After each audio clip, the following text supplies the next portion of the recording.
Oigan, ¿cuántos están verdaderamente felices, en serio, felices de que Dios no nos haya dejado huérfanos y que nos haya dejado su palabra? La verdad, de que el Señor nos siga hablando hasta el día de hoy, poderosa, contundentemente, con palabras que son vida y que son espíritu, que penetran a partir del alma, el espíritu, las coyunturas, los tuétanos y disciernen las intenciones de cada corazón. Eso y más es la palabra de Dios, es el neuma de Dios, es el aliento mismo de Dios.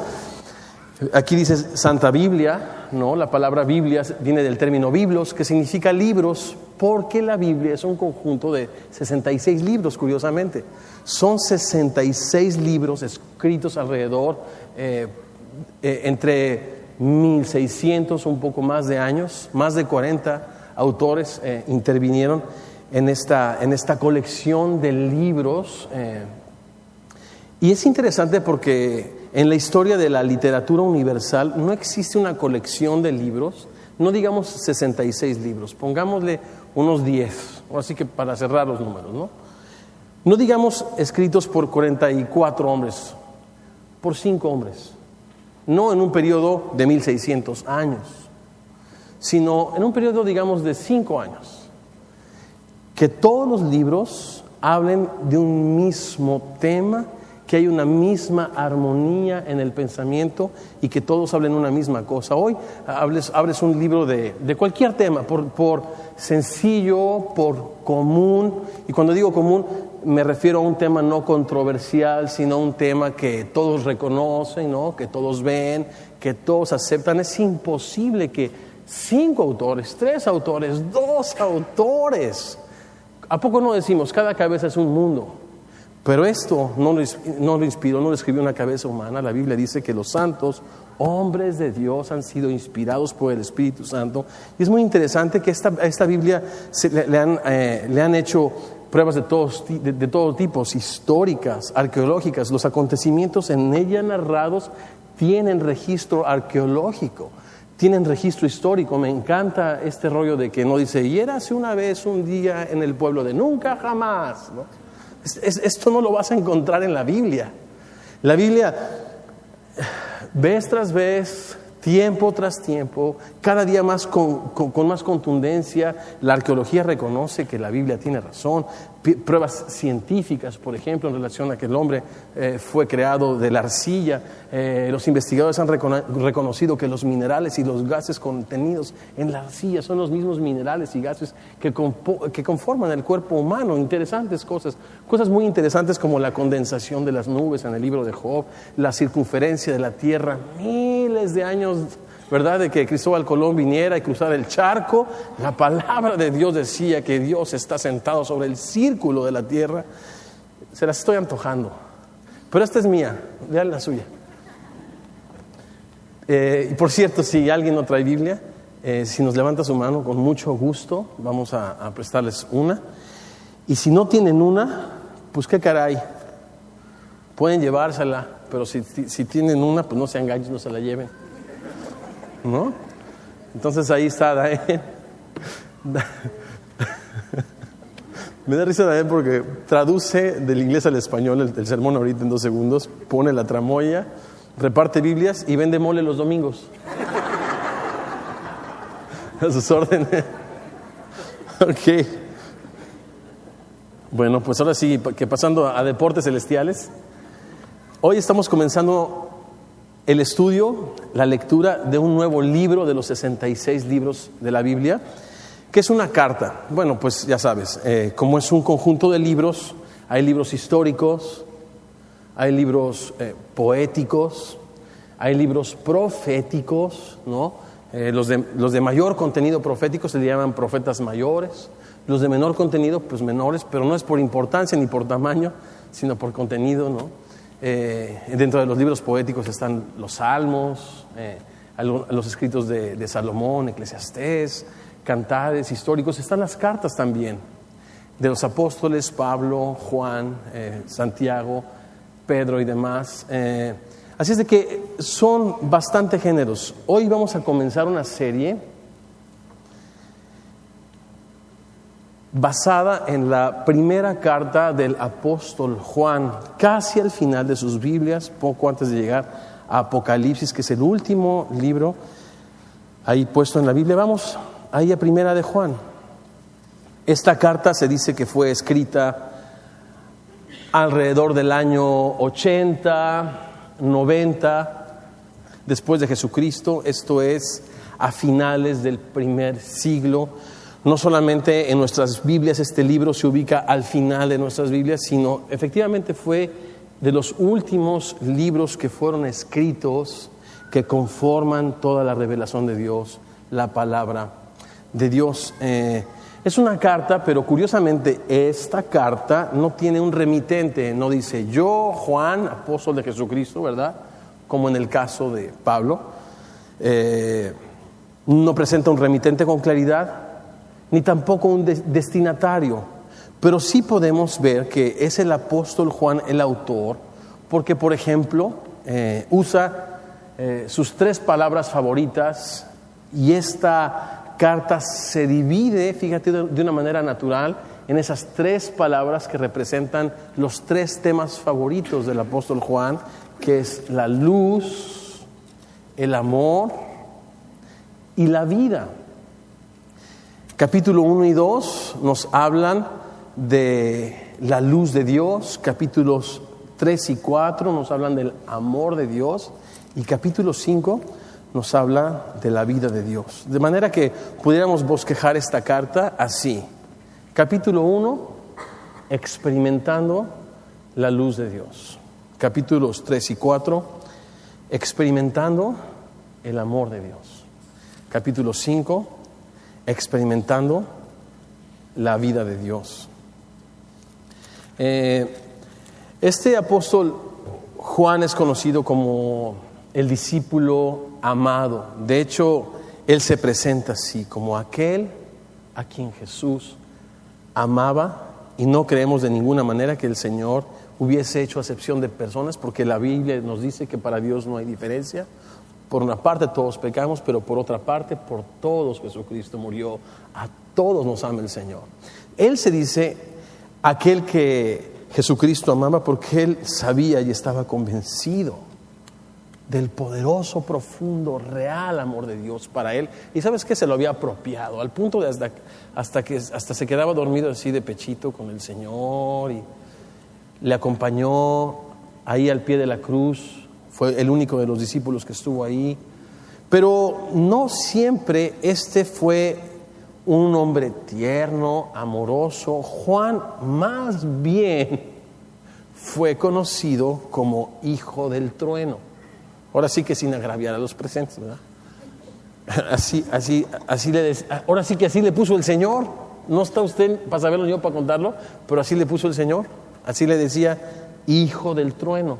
Porque este hombre era un cuate violento que reaccionaba muy, muy rápido. De hecho, entrando en una aldea donde no recibieron el testimonio de Cristo, Juan le dice al Señor, oye Señor, ¿quieres que oremos y que descienda fuego del cielo y que acabe con todos esos cuates? Y el Señor, espérate, si no he venido al mundo a condenarlos, sino a dar mi vida por él, no te alucines. Obviamente no le dijo así, ¿verdad?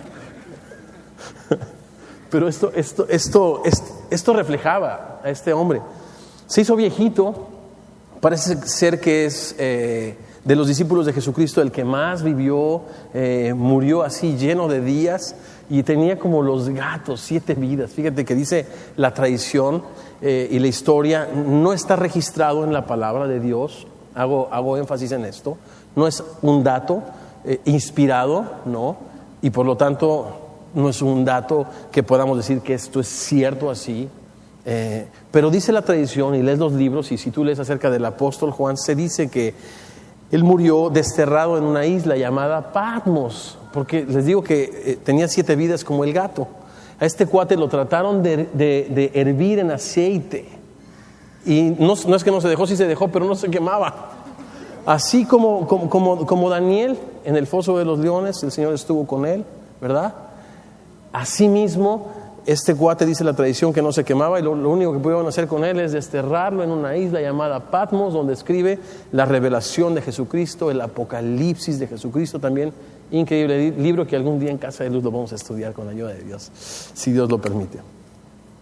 Así que este es el apóstol Juan, por una parte, hijo del trueno, un hombre violento, intempestivo, pero por otra parte, el discípulo amado. Qué cambio, ¿no?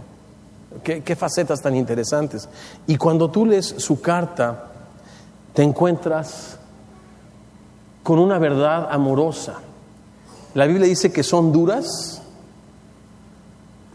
las heridas de aquel que ama. Y como buen hijo del trueno y en amor, porque es el discípulo amado, te dice: no te engañes. Si tú te dices cristiano pero aborreces a tu hermano, eres un mentiroso y la verdad nos bendiga. ¡Ay, jole! Le salió el hijo del trueno al cuate. Sí. Todo aquel que practique el pecado no es de Dios, hijo. Porque el que es nacido de Dios no puede pecar, porque la simiente de Dios permanece en él. Eso ya después llegaremos ahí y vamos a ver qué significa, ¿verdad? Váyalo leyendo. Yo les recomiendo en la semana, haga de este libro su deleite. Haga de este libro su devocional diario, la fuente de sus comentarios con su esposa, ¿no? Pues en lugar de estar platicando de que qué cara está la vida, pues está bien cara y se va a poner peor. Pues eso ya todo el mundo lo sabe. Vamos, la gasolina, ¿verdad? Amén. Sí. No, pues haga de la Biblia su comentario, su fuente de inspiración. Deja que la Biblia lave su mente, transforme su corazón, refleje la gloria de Dios, su carácter en su corazón, y ¿sabe qué? Le dé razón y propósito para vivir. Ahora sí que les vengo a vender las Biblias. ¿Cuántas y de a cómo? ¿Baratas? No, la verdad, se las vengo a antojar. Es una bendición. Yo no soy de los que voltea alrededor, ¿verdad? Que nunca digo esto. Y dile a tu vecino que hoy no se peinó, nada de esas cosas, ¿verdad? Pero mira, voltea alrededor, qué maravilla y qué bendición. Un par de cientos y quizá más hispanos aquí estamos reunidos alrededor de la palabra de Dios, haciendo a Jesucristo nuestro Señor. ¿No se te hace impresionante eso, brother? Este es un milagro. ¿Por qué no le damos una ovación de alabanza al Señor por esa razón? La verdad, yo estoy agradecido a Dios.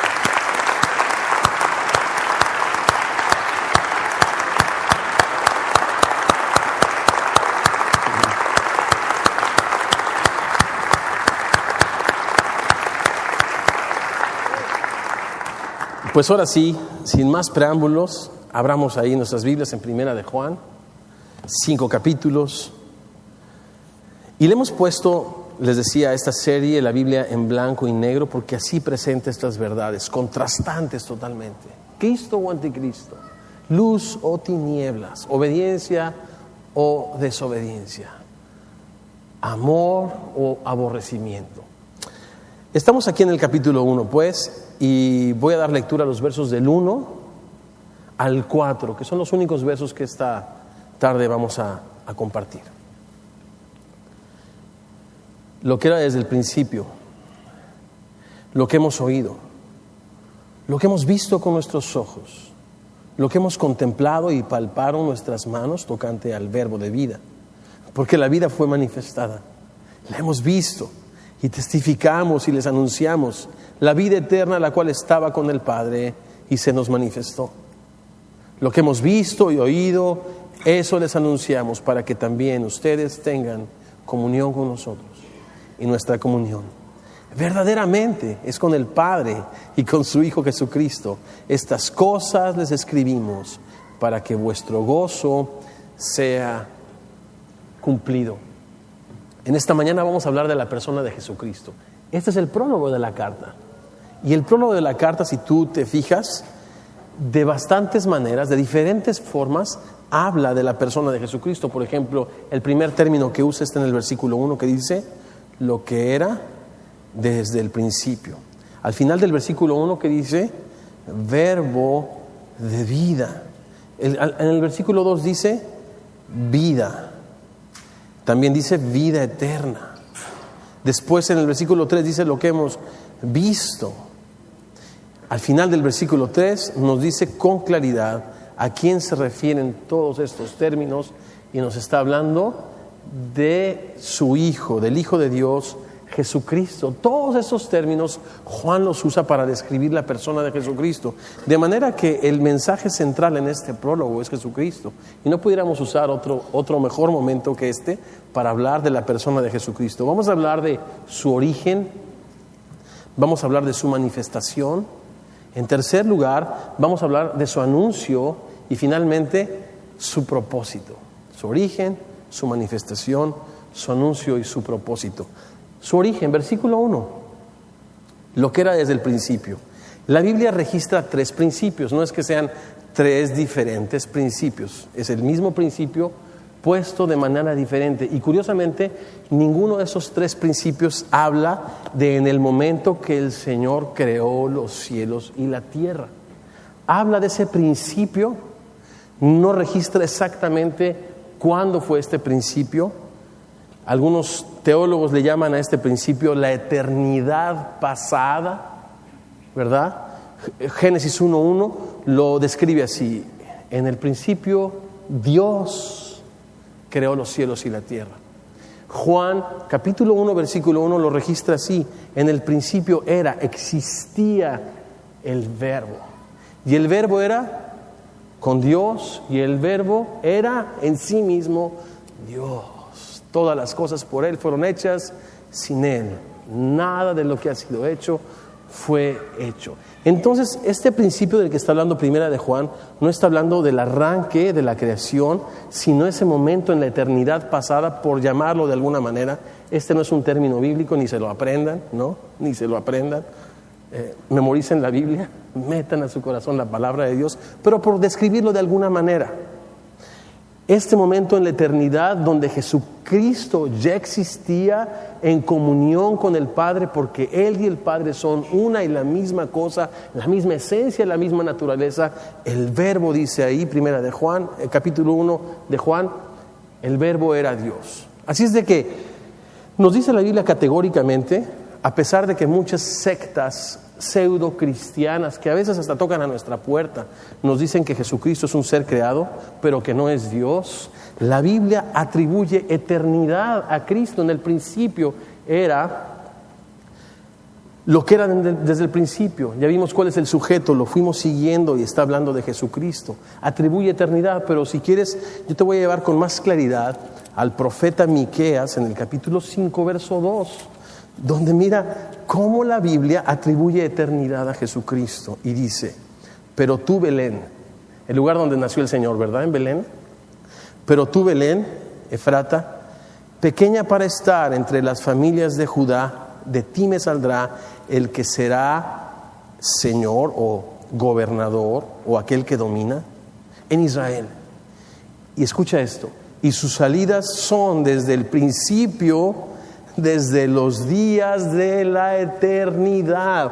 ¿Cómo algunas sectas pseudocristianas que tocan a nuestra puerta pueden decir que Jesucristo no es Dios si la Biblia le atribuye eternidad y el único que es eterno, que tiene existencia en sí mismo, que no tiene principio, que no tiene fin, que existe, como dice el Salmo, antes de que todas las cosas fuesen hechas, desde el siglo hasta el siglo? Jesucristo es Dios. Hebreos dice: Él es el mismo ayer, hoy y por los siglos. Sí, el hombre es un ser creado. Sí, el hombre, Dios ha puesto eternidad en él, pero curiosamente el hombre tiene un principio, ¿sí o no? El hombre tiene un principio y de repente el Señor sopla aliento de vida en el ser humano y pone eternidad en él. Y es por eso que importante es que confiemos en Cristo, para que nosotros vayamos, como es su deseo, a pasar la eternidad donde Él está, en la casa del Padre, y no nos perdamos, mas tengamos vida eterna. Pero es muy diferente esta eternidad que Dios ha puesto en el ser humano a la eternidad de Jesucristo. La eternidad de Jesucristo radica en Él mismo, porque Él mismo es Dios, y la Biblia dice que su principio es desde la eternidad hasta la eternidad. Por ejemplo, el libro de Apocalipsis, en el capítulo 1, versos 4 y versos 11, nos dicen contundentemente, hablando Jesucristo: yo soy el Alfa, la primera letra del alfabeto griego en el cual fue escrito el Nuevo Testamento. Yo soy la Omega, la última letra del alfabeto, el principio, el fin.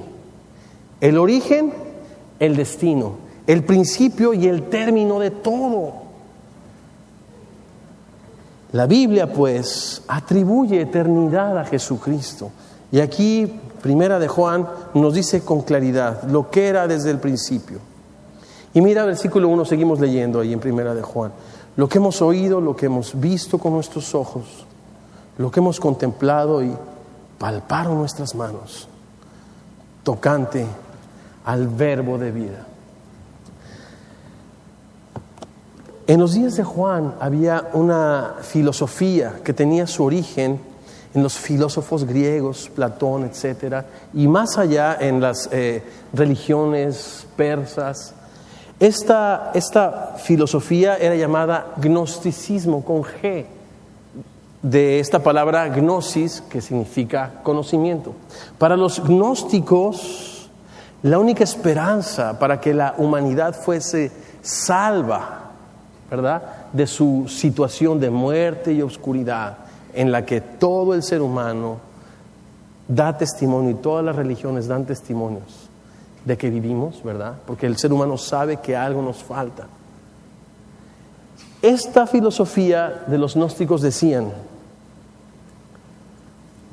solo aquellos que adquieran el conocimiento superior, que está reservado solo para unos cuantos, serán salvos. Y dentro de estos conocimientos que ellos decían superiores, decían, ok, la materia y el espíritu son diferentes, mientras la materia es intrínsecamente mala, o sea, es mala, esencialmente la materia, nuestro cuerpo, decían los gnósticos, es malo, el espíritu es bueno.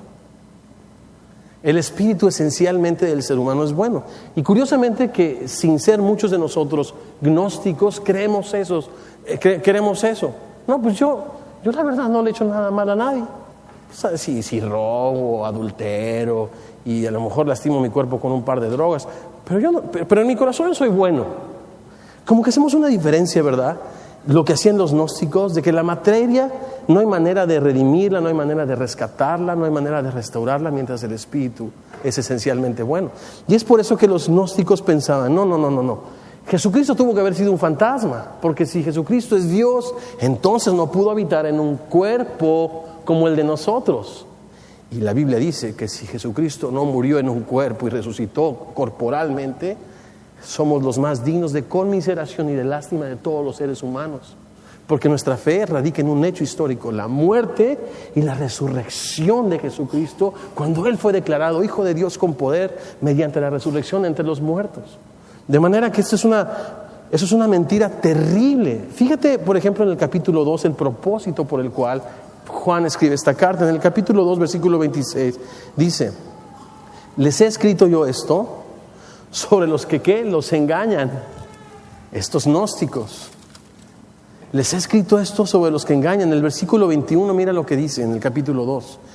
No les escribo esto como si no ignorasen la verdad, sino porque la conocen y porque ninguna mentira procede de la verdad. Como que esta carta de Juan es, como dicen aquí en los Estados Unidos, es el next step del Evangelio de Juan. Ya leíste el Evangelio de Juan, bien.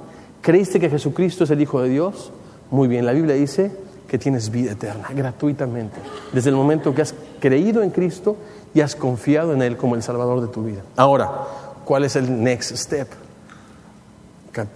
Primera de Juan. Te escribo ya como aquel que conoce, porque hay muchos engañadores y hay muchos que vivimos nuestras vidas cristianas engañándonos que podemos tener una relación personal con Dios, ir a la iglesia, pero hacer de nuestra vida y de nuestro cuerpo lo que se nos dé la gana. Eso es una mentira, eso es una inconsistencia. La fe sin obras es muerta, es lo que dice Santiago, es lo que enseña la palabra de Dios y es lo que aquí el Hijo del Trueno, de una manera amorosa, nos pone con claridad. Miren qué importante entonces el versículo 1. Lo que hemos visto con nuestros ojos, lo que hemos contemplado, lo que palparon nuestras manos tocante el verbo de vida. La fe cristiana, mis queridos amigos y hermanos en Jesucristo, no es una fe que venga a través de tradiciones, no es una fe que nosotros hayamos recibido a través de fábulas, de cuentos. Esto de érase una vez un hombre muy bueno con barba muy larga, con un manto largo que caminó por Nazaret. Y érase una vez en el lugar de nunca jamás. Juan dice, lo vi, lo observé, lo toqué, lo escuché. Puedo casi imaginarme a qué se refiere Juan cuando Jesucristo ahí en Lucas se presenta después de haber resucitado a sus discípulos.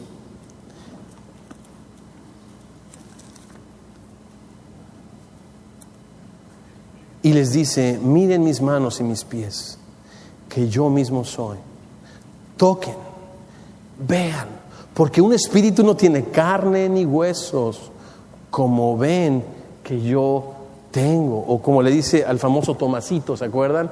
Tomás, no seas incrédulo, mete tu dedo en mis heridas, extiende tu mano, métela en mi costado, no seas incrédulo sino creyente, yo mismo soy. Juan nos dice, no solamente lo vi, sino lo contemplé. Cómo miraba, cómo hablaba, cómo sanaba, cómo andaba, cómo oraba, cómo amaba. O sea, Juan es un testigo presencial, de primera fuente de Jesucristo. Yo recuerdo en mis épocas de músico, no están para saberlos, y ya está como que el tema ya está muy gastado, pero déjenme sacarle otra gotita de limón a ver si jala, ¿no? Y prometo que lo desechamos, este limón. Resulta que, como algunos de ustedes saben, pues yo toqué con Luis Miguel. Ok, yo toqué con Luis Miguel, pero lo curioso de este asunto es de que una vez una muchacha me dijo, no, ¿tú tocaste con Luis Miguel? Bueno, sí, nada más fui su director musical, pero no fui a su casa. Bueno, pues sí fui a su casa y le enseñé algunas canciones que tocaba en el show de piano. No me digas, ¿y cómo agarra el vaso? ¿Cómo agarra el vaso? No me digas, ¿cómo es su baño? ¿No? ¿Cómo tose? ¿Quién sabe? No, pues mira, le hace así primero, o sea, y así, y me agarra la mano, ¿no? Me dice, a ver, de verdad no lo puedo creer. Ay, no es cierto. Y yo decía, esta chava que trae, dice, no, es lo más cerca que he estado de Luis Miguel. Y dije, hijo, qué chido. Ay. Sucedió, pero aquí sí sucedió. Él sí estuvo cerca, Juan sí lo vio, sí lo palpó. Jesucristo no es un mito, no es una idea, no es una teoría, no es una fábula. Jesucristo, dice la Biblia, que es completamente Dios y se hizo completamente hombre, se identificó con nosotros al tomar un cuerpo como el de nosotros. Y esa fue la razón por la que su sacrificio es capaz de liberarnos y de limpiarnos de toda la maldad, porque la Biblia dice que la paga del pecado es muerte, y Él tuvo que morir en un cuerpo semejante a nuestro, pero dice la Biblia, sin pecado. Vamos al versículo 2, su origen desde la eternidad. Versículo 2, porque la vida fue manifestada y la hemos visto, y testificamos y les anunciamos la vida eterna, la cual estaba con el Padre, y se nos manifestó. Así es de que aquí está poniendo las bases de su argumentación, y Juan dice, no es de que yo, por ser diferente a todos ustedes, ¿verdad?, pude alcanzar el conocimiento. No significa que yo, que he estudiado más, tengo vara alta. Algunos decimos así, ¿verdad? No, es que tú tienes vara alta, tú tienes línea directa con acá, con el patrón. ¿Eso de dónde lo sacas? Para empezar, es Jesucristo el que hizo que de las tinieblas resplandeciese la luz en el momento de la creación. Bueno, pues así mismo Él hace que de las tinieblas de mi corazón resplandezca su luz cuando manifiesta su gracia, su amor, cuando yo entiendo que Él me ama, cuando entiendo que soy pecador, cuando entiendo que Él murió por mí, cuando entiendo que lo necesito. Su Espíritu Santo aún me da la fe para creer, porque la Biblia dice que aún la fe es un regalo de Dios. Juan dice: no hay esto de los iniciados, de los que tienen vara alta y comunicación directa con Dios. La Biblia es el relato del gran amor de Dios por la humanidad, que envió a su Hijo Jesucristo para que el hombre confíe en Él y confiando tenga vida eterna y perdón de pecados en su nombre. No por lo que el hombre es, por lo que Dios es y ha hecho en Cristo para todos nosotros. Versículo 3. Lo que hemos visto y oído, esto les anunciamos, para que también ustedes tengan, y aquí está el centro, comunión con nosotros, y nuestra comunión verdaderamente es con el Padre y con su Hijo Jesucristo. ¿Cuál es el propósito de la encarnación de Jesucristo, de la muerte, de la resurrección en nuestro lugar? ¿Cuál es el propósito? El versículo 3 te lo dice. Dios quiere tener comunión. ¿Qué significa comunión? Amistad. Es una palabra que en el griego significa tantas cosas que es imposible de traducir, pero significa relación, amistad, compañerismo y algo bien importante: participación. Cristo quiere participarte. La Biblia dice que nosotros hemos confiado en Cristo, somos herederos y coherederos con Cristo Jesús.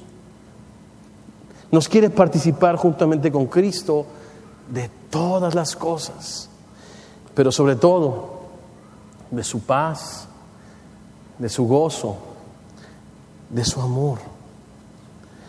Esto les escribo para que ustedes tengan comunión con nosotros. Nuestra comunión verdaderamente es con el Padre y con su Hijo Jesucristo. Aquí deja claro en el versículo 3 que el único medio de acercarnos a Dios es Jesucristo, ¿verdad? Con el Padre, ¿y con quién? Jesucristo. Pablo dice que Jesucristo es el único mediador entre Dios y los hombres, consistente con lo que hizo Jesucristo, que Él es el único camino, la verdad y la vida, y que nadie va al Padre sino por Él. Asimismo, aquí dice la Biblia que es Jesucristo el camino al Padre y el medio a través del cual Dios quiere tener comunión con nosotros. Ahora, si tú le preguntas a un niño de 8 años: oye, ¿quieres tener amistad o compañerismo con lo que le llamábamos en mi país? Ayúdenme, ¿cómo se les dice aquí? En mi país, a la persona que establecía las normas y hacía cumplir los reglamentos en la escuela se les llamaba prefecto, o a veces el subdirector. Aquí, ¿cómo le dicen? ¿El principal? ¿Sí? Imagínate que a un niño de 8 años le dices: oye, ¿quieres? El principal quiere tener una relación personal contigo. No, hombre, ni siquiera, hijo, te va a decir: no, te lo regalo. Muchos seres humanos no quieren tener una relación con Jesucristo porque el Dios que se han imaginado es totalmente diferente al Dios de la Biblia. Pero qué interesante lo que dice Juan: te escribo esto para que tengas comunión conmigo. Qué importante ahí entonces es el papel del creyente, que no solamente presenta el mensaje, sino que hace creíble el mensaje a través de su vida, de su carácter, que refleja a Cristo. El mensaje es creíble cuando el mensajero también lo es, ¿verdad que sí? Por eso Juan dice: para que tengas comunión con nosotros. Y nuestra comunión, mira qué principio, es con Cristo, verdaderamente con el Padre, con Cristo. Y yo lo he tomado como un principio para mi vida, sinceramente, y con todo cariño y respeto, de verdad lo comparto en esta mañana. Nuestros matrimonios, si nuestra comunión, nuestra integración, nuestra participación solamente son pagos, biles, ¿sabes qué? No va a ir a ningún lado. Aunque sean hijos, en el mejor de los casos, no va a ir a ningún lado. Lo que mantiene unido a un matrimonio, a una familia, a un grupo de música, a un ministerio, dice el versículo 3 que es el Padre y es su Hijo Jesucristo. Por eso yo les recomiendo, les ruego que sus conversaciones en sus casas sean a través de la palabra de Dios, que lean la palabra de Dios, que la comenten, y ¿sabes qué? Que Jesucristo sea el que una sus corazones por la eternidad. Y ahora sí, ni la muerte nos va a separar, ni la muerte, ni la vida. Nada nos puede separar del amor de Dios. Y qué bueno es que ese amor habita en abundancia en nuestros corazones, como a través de recibir con un corazón manso y humilde la palabra de Dios y ponerla por obra, porque el amor a Dios, dice Cristo, es guardar su palabra, ¿verdad?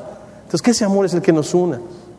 Finalmente, estas cosas les escribo para que su gozo sea cumplido. ¿Qué es lo que está diciendo aquí Juan? Podemos cerrar nuestras Biblias si quieren, a manera de conclusión. Juan dice, esto les escribo para que sus gozos sea cumplido. Estas son las palabras que Juan escuchó en las últimas 24 horas del ministerio de Jesucristo.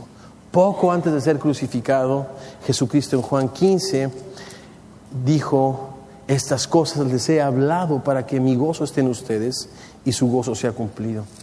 Después, en el capítulo 16, 24 dice, hasta ahora nada han pedido en mi nombre, pidan y recibirán para que su gozo sea cumplido. Y finalmente Jesucristo orando al Padre en el capítulo 17 de Juan dice, pero ahora voy a ti y hablo esto en el mundo para que mi gozo sea cumplido en ellos. ¿Qué significa gozo? ¿Cuál es la diferencia entre gozo y alegría? Alegría es un sentido de optimismo, o sea, estás bien high, ¿no? Haz de cuenta que te tomaste un Monster de este vuelo, o 4 de ellos. Un sentido de optimismo y felicidad por las circunstancias que te rodean. Pero gozo es ese mismo sentido de optimismo y felicidad que no viene de las circunstancias, que viene de Dios. La alegría es una cualidad del alma, de la mente, de las emociones, de los sentimientos. El gozo es una cualidad del espíritu al cual solo Dios le puede dar vida. El gozo depende de mi relación con Dios y ese permanece y esa nadie me lo puede quitar porque solamente Cristo es el que me lo dio. Pero las circunstancias sí pueden cambiar. Un ejemplo de alegría es cuando te viene tu cheque, ¿no? Recibes tu cheque y estás pensando qué voy a hacer, me voy a comprar esto, el otro, lo demás, allá estás eufórico, llegas a tu casa y pues ahora sí, ¿cuál quieres? ¿La mala o la peor? Te llegan todos los biles y pum, no hay cheque que alcance, ¿no? Ya el cheque se esfumó y esa euforia y alegría que tienes se convierte en tristeza. Pero ¿cuál es el gozo? Mi Dios pues suplirá todo lo que me falta conforme a sus riquezas en gloria en Cristo Jesús. Ese es el gozo. Ese es el gozo. Muy diferente a la alegría. Entonces, ¿qué es lo que está diciendo? Amigos,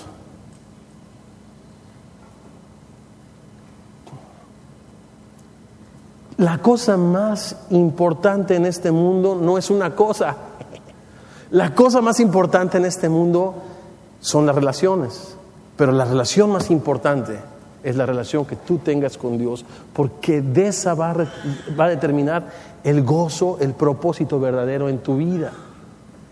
Si tú tratas de buscar el gozo en las cosas de este mundo, siempre vas a ser como, no sé, un rompecabezas que le falta una pieza, le falta una pieza.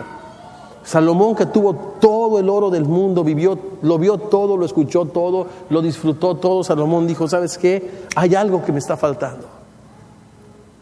Lo incompleto no tiene solución. El apóstol Pedro lo pone en estos términos. La piedra que todos los seres humanos hemos desechado. Jesucristo, ¡ay, qué aburrido! La religión, Cristo, ¡ay, jeje! Ok, lo hemos desechado, pero dice la Biblia, ha venido a ser la cabeza del ángulo que sostiene las familias que permanecen unidas y que prevalecen en medio de una sociedad que ante nuestros ojos, ¿sabes qué? Se derrumba, se corrompe. Solo el que funda su vida, su matrimonio, su familia en la persona de Jesucristo se va a poder mantener aquí y en la eternidad y va a experimentar aquí mismo el gozo, no que da las circunstancias, sino que da la relación a la que Dios nos llama a través de Jesucristo. No quiero tomar más tiempo, sé que es tarde. Yo quiero pedirles, si alguien no ha entregado su vida a Jesucristo, si alguien no ha experimentado el gozo de su vida, no hay sueldo que te haga feliz.